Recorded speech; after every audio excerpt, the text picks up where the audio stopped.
everyone, I'm back with another update. In this episode, I'll cover Somali fraud scheme drama in Minnesota, which ties into immigration related news, and updates from the USDA and Health and Human Services Department. Of course, I'll end with the noteworthy tidbits. Treasury Secretary Scott Bessent is investigating the Minnesota Somali fraud due to claims they gave money to terrorists in Somalia, and CMS Administrator Dr. Oz intends to pull federal funding from Minnesota if their programs aren't cleaned up immediately, with one program's spending surging 3,746% due to the fraud schemes. Border Czar Tom Homan confirmed Homeland Security is investigating Ilhan Omar's likely illegal presence in the United States under accusations she married her brother, and it does appear the White House released proof of this marriage online today. Since a significant portion of the Somalians involved in these fraud schemes are illegal or can have their naturalization revoked, ICE continues to ramp up armed house raids in Minneapolis. This leads us right into our next topic, immigration-related news. The United States government's Trump Gold Card was released, which is a direct pathway to citizenship for all qualified and vetted people. The site is now up and running at trumpcard.gov, and Commerce Secretary Howard Lutnick explained that the card costs $1 million for an individual, $2 million for a corporation. In Louisiana, some federal agents have moved from New Orleans to Baton Rouge to conduct immigration enforcement operations, and the Department of Homeland Security is spending $140 million on a fleet of Boeing 737s to speed up illegal deportations.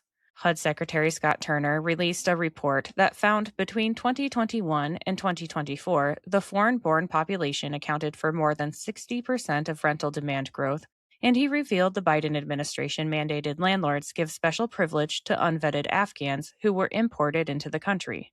Apparently, they were told no credit checks, no occupancy limits, and no enforcement of fair housing laws. It was found in California that Democrats approved a system ensuring illegal aliens are prioritized for taxpayer tuition over U.S. citizens, and Transportation Secretary Sean Duffy has kicked 9,500 semi-truck drivers off the roads because they can't speak English, which puts other drivers at risk. Last for this topic, DHS announced that 2.5 million illegals have left the United States since President Trump took office, with 1.9 million self-deporting and 600,000 being forcefully deported. On to the USA and Health and Human Services Department. USDA Secretary Brooke Rollins surged $700 million for regenerative agriculture, explaining, the Office of Urban Agriculture and Innovative Production, supported by their advisory committee, will extend regenerative priorities into cities and urban areas and urban communities across our great country. Again, aligning with the MAHA agenda, and many of those places in our country, as you know, are those that are facing the most severe crisis regarding nutritious foods and access to nutritious foods. Basically, this is meant to improve soil health and reduce chemicals in our food. As HHS Secretary Kennedy said, with soil health comes nutrient density. FDA Commissioner Marty McCary released a report that was concealed by the Biden administration that shows a potential link between COVID-19 vaccines and child deaths. McCary said of this finding, "We are not trying to scare anybody. You've got to be honest. Young kids are at risk of myocarditis from the vaccine. And of the Biden administration, they suppressed the data. It was never made public. We have a moral obligation to make it public." Last for this topic, Representative Haley Stevens filed articles of impeachment against Secretary Kennedy because filing articles of impeachment because you don't like someone is the popular move for Democrats right now. Now it's time for the noteworthy tidbits, which are brought to you today by Zevo Life. Let me tell you about them quick. Looking for a game-changing way to improve your health? Zevo Life is the world's most nutrient-dense whole plant, packed with over 50% plant protein, essential amino acids, fiber, and antioxidants. Harnessing the best nature has to offer, Zevo Life nourishes your body while driving your performance, vitality, and overall well-being. Each serving is a concentrated source of clean, well-balanced nutrition designed to support modern lifestyles, and just 1 teaspoon a day supports your gut, boosts energy, and promotes healthier skin and hair.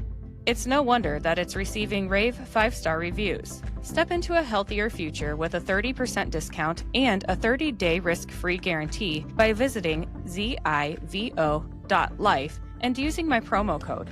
To support my show and to receive 30% off your entire order, enter in my promo code JADE, that's Jade, at checkout. All right, let's get back to the tidbits. United States forces intercepted and seized a sanctioned oil tanker off the coast of Venezuela with a video of the seizure being released. Attorney General Pam Bondi explained the Department of War executed a seizure warrant for a crude oil tanker used to transport sanctioned oil from Venezuela to Iran, and she confirmed the operation was conducted safely and securely. Assistant Attorney General Harmeet Dillon is suing Georgia because the state refused to turn over the voter rolls, and North Carolina is now cleaning up 100,000 voters. President Trump saved $200 million by hiring one air traffic control project manager to modernize the systems, and HHS Secretary Kennedy and Transportation Secretary Duffy unveiled a $1 billion airport upgrade plan that includes nursing pods for mothers, kids' play areas, and exercise equipment for micro workouts. The Federal Reserve cut interest rates by 0.25 points, but President Trump demanded they cut the rates significantly lower, saying, "We should have the lowest interest rates in the world." Senate Majority Leader John Thune revealed that an Obamacare audit found taxpayer subsidies were given without documentation to 90% of fake accounts, and the Government Accountability Office also found that over $94 million was sent to insurers on behalf of dead people, and tens of thousands of Social Security numbers were duplicated. President Trump endorsed State Senator Phil Berger for re-election to North Carolina's 26th Senate District. Senator Katie Britt is pushing to ban social media for American children under the age of 13, saying ages 13 to 17 have said they feel more negative and depressed after being on social media. Treasury Secretary Scott Bessent confirmed that $100 to $150 billion in tax refunds are coming in 2026, the largest in history, totaling about $1,000 to $2,000 per household. According to an Emerson poll, Senator John Fetterman has a positive 31-point approval with Pennsylvania Republicans, but a negative 6-point approval with Democrats. Florida Attorney General James Uthmire is suing medical organizations for pushing trans surgeries for kids, and it's a felony to perform these surgeries in Florida.